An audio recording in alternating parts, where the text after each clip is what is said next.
Orlando has a very unique and dynamic real estate market where even the most informed first-time homebuyers can stumble. Oh boy.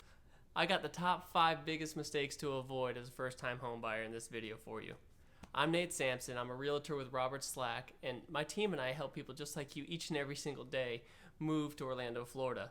So whether you're moving in 5 days or 5 months, give me a call, shoot me a text, send me an email, schedule a one-on-one Zoom call down in the comments below, and I'll be happy to help you with your move to Orlando, Florida. All right, let's get right into those 5 biggest things to avoid being a first-time homebuyer here in Orlando. The first mistake I see a lot of first-time homebuyers making is overlooking hidden costs. Okay, hidden costs, they don't budget for them. They don't think about them. A lot of people don't understand like the process of purchasing a home and the costs that come with that. And the first one I'm going to talk about is the home inspection. The home inspection you want to get done. It's for me, it's a must, and I tell all my clients that it's a must-have.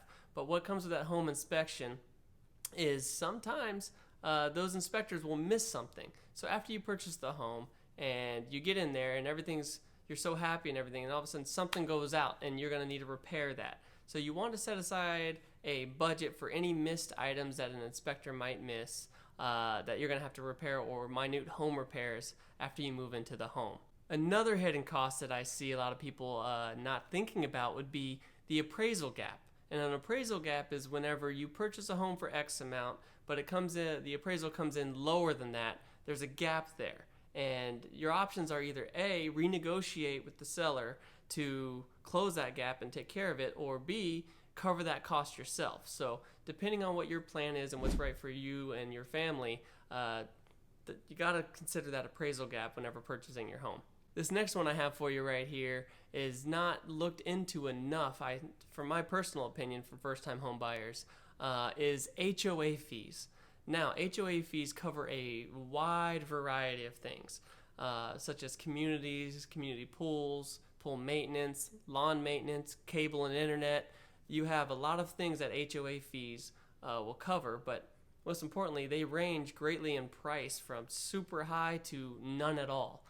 Here in Orlando, there are definitely some beautiful places that don't have an HOA fee, but more often than not, you're going to find an HOA fee in communities here. They have their benefits, they have their negatives, but you got to budget for those HOA fees because they can be quite costly, either monthly, quarterly, annually, whatever it may be. But definitely make sure that they have one. Another issue with the HOA fees that I see within the investors that I work with is leasing issues.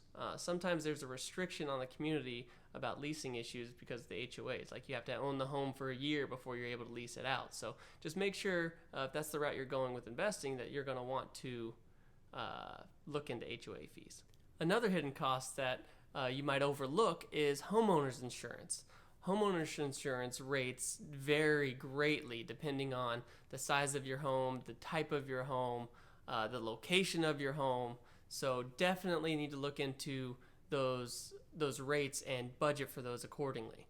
And the last one I'm going to speak about, this kind of works hand in hand with homeowners insurance, is flood insurance. Here in Florida, it rains a lot. We have hurricanes.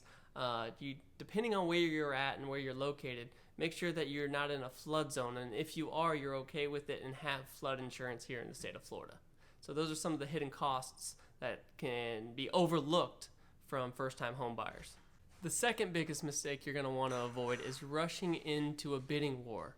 Orlando has a very competitive real estate market where you don't want to have impulsive bidding. You don't want to let your emotions take over in a bidding war.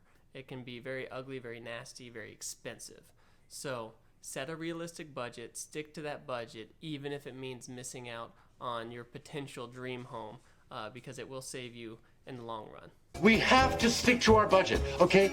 With emotional bidding comes things such as ignoring contingencies, which you should never do as a first-time home buyer. Don't ever do that.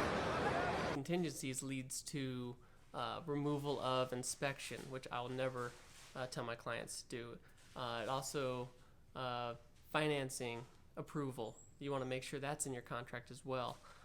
Those are your safety nets when it comes to purchasing a home. Those allow you to do the home inspection, and if there is something wrong with it, to walk away from the deal if need be.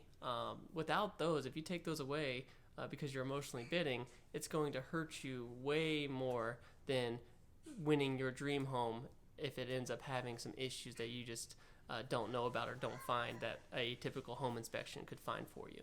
When you rush into a bidding war, you can underestimate the power of negotiation. Whenever you lose one of your contingencies, such as if you don't do a home inspection, that is a huge negotiating chip that you just took off the table for you. If something comes back, such as a cracked window or a pipe leaking in the wall that nobody knew about, something like that, you can use that to negotiate your price much lower or have them take care of it before purchasing your new home. So don't lose your negotiation power because you are emotionally bidding. The third mistake I see first-time homebuyers making is neglecting the importance of location.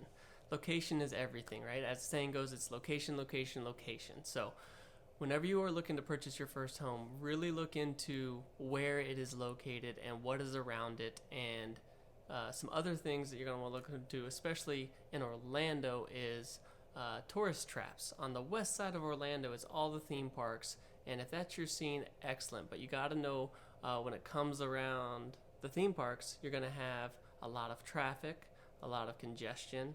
You're going to have higher costs because it's closer to the theme parks, and you're going to have a lot of noise from all the theme parks and the fireworks going off. So prioritize peace and quiet if that is your thing. But if you love those noises and things, perfect. That's the right place for you. So keep that in mind whenever it comes to all the tourists and the millions and millions of people that come here every year on the west side of Orlando. Another thing to consider when thinking about the location of your property would be the school districts. If you have children like I do myself, I have 2 daughters, and you have to look into what schools are here in Orlando, because there are so many different schools, so many great schools, but certain areas do specialize and excel in certain areas. So if you want to check out, I believe it's greatschools.org, and you also have niche.com are 2 of the websites that you can definitely use to look into what schools are in the location and the area that you are wanting to move to. The last thing I'm going to speak about location in this video is hidden gems. In Orlando specifically, there are so many hidden gems that people don't know about. Everybody's focused on moving into these main neighborhoods and popular areas like Winter Park and Lake Nona, but those seem to be congested. There are so many different up-and-coming neighborhoods in Orlando that are going to be prosperous. So you can buy in cheap now and invest in them later, or if you like the quiet and away from the hustle and bustle, definitely some hidden gems to look into. So I recommend getting with somebody who knows the area and finding a nice place for you that suits your needs. There's just so many options, so many diverse neighborhoods and vibes, and everywhere there's something for everybody here in Orlando. Alright guys, the fourth thing on this list is something I've already touched about a little bit earlier, but I wanted to make a whole section on it because it is that important. So the fourth thing is home inspection. Always get a home inspection done. I will never tell my clients to ever waive the home inspection for any reason, unless you're an investor, but that's a whole different video. We're talking about first-time home buyers here. So all my first-time home buying clients, I will tell them to never waive the inspection. The inspection has so many benefits to it. One being, it tells you everything that's wrong with the property. The guy goes in there and he checks every nook and cranny, every crack, every hole, every leak, every possible rust stain, every watermark, all of it. It gets taken care of. You get an entire full report of every little thing that could be wrong with the home. Shingle missing, a leak that nobody could have known about that's been just constantly dripping has typically shown up in the home inspection. So it tells you if there's a crack in the foundation. You just, like I said, you get so much information in the home inspection. You do not want to waive it. Now, another thing that comes with the home inspection is the power to negotiate. After you get the home inspection report back, no house is perfect. Every house has an issue.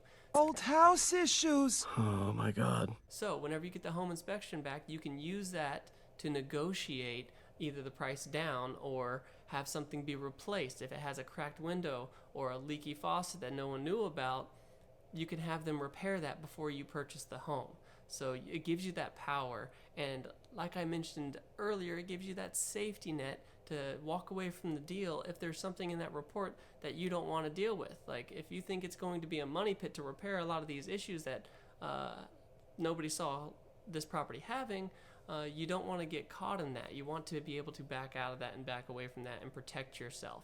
So the home inspection is incredibly important. Another thing that comes with that home inspection is peace of mind. After getting the home inspection in, you have a whole list of everything that is wrong with the home or possibly wrong with the home that needs to be repaired or touched up. It just gives you that peace of mind that whenever you're going into the home, you know that it's right. You know that something's not going to just snap on you and needs to be replaced right away.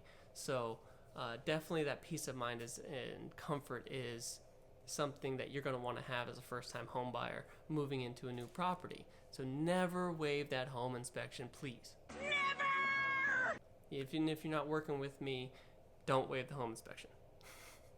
The fifth and final thing on this list that you're going to want to avoid is underestimating the power of a real estate agent. And I'm going to give you the most unbiased opinion I can because obviously I am a realtor and I work in the Orlando market. But the reasons why you're going to want to use an experienced and knowledgeable realtor can save you so much money. Buying a home is a complex process, and you're going to want to have a knowledgeable and experienced realtor fighting and negotiating on your behalf. Doing it yourself, you don't want to miss something that's going to lose you $5 grand, 10 grand, 20 grand on the deal. You want to have somebody like myself who can save you that money and negotiate on your behalf because it's cutthroat in Orlando. Also, having an experienced realtor on your side, we're going to advocate on your behalf. I got your back. The seller's going to have a realtor most likely. Very rarely will you see a for sale by owner going up against a first-time home buyer in the negotiation process without any realtors at all. That's very, very rare. So you want somebody who's going to advocate for your needs as the buyer. Don't depend on the seller's agent to fight for your best interests at hand. You're going to want to have your own realtor who's on your side fighting for your best interests. So working for you and your family. We're a family now. Another issue that I see whenever people try to skip using a realtor is that they have limited market reach. I'm a realtor with Robert Slack, and Robert Slack, us as a company, we have such a wide reach. We were number 1 in sales volume last year in the state of Florida, and we're number 2 or 3 in the nation. So we have a broad reach. You're going to want to have that experienced team on your side when it comes to your market research. We can help you find the best home. You don't want to just use Zillow search results. You want to have a realtor looking for your specific needs and wants and locations and seeing what's out there on the market for you. A beautiful space just became available. Another thing a good realtor provides is emotional support. For emotional support. We're there for you through this stressful time. Buying a home is stressful. It's the biggest asset in most people's lives, at least the most expensive asset in most people's lives. And you're going to want somebody on your side to relieve a lot of that stress that comes with buying a home, take away a lot of that burden, and really, really just walk you through the whole process, especially it being your first time. If it's your 6th, 7th, 8th home, okay, you might be familiar with the process, but the market's always changing, so you're always going to want to have somebody on your side just for that emotional support, just for that, like I said earlier, peace of mind that can come with having a realtor. Now, all realtors are not created equal. We are, in fact, not equals. We are unequals. You're going to want to be working with an experienced one. If you got your cousin who just got their real estate license in Florida, that's awesome. God bless them. I hope they're doing well, but I also hope that they work with an experienced realtor who knows the market so they're not getting taken advantage of. In turn, you're not getting taken advantage of. By avoiding those 5 things, guys, you will have a nice smooth transition into purchasing your first home. Just remember that knowledge is power, and having a good realtor on your side can be a world of difference. So if you want me and my team to work with you and your family in finding your new home, I would love to. Please call me, text me, email me, schedule a Zoom call with me, and I will talk to you face to face just like this right here. So if you want that, all the contact information is down below. Hit that like button if you enjoyed it. Tap that subscribe button if you want to see more content like this. I do house tours, neighborhood vlogs, restaurants, anything that you want to see in Orlando. Throw it in the comments below. I'll try to make a video about it. I'm here to help. My name's Nate Samson, and God bless you guys. See you in the next one.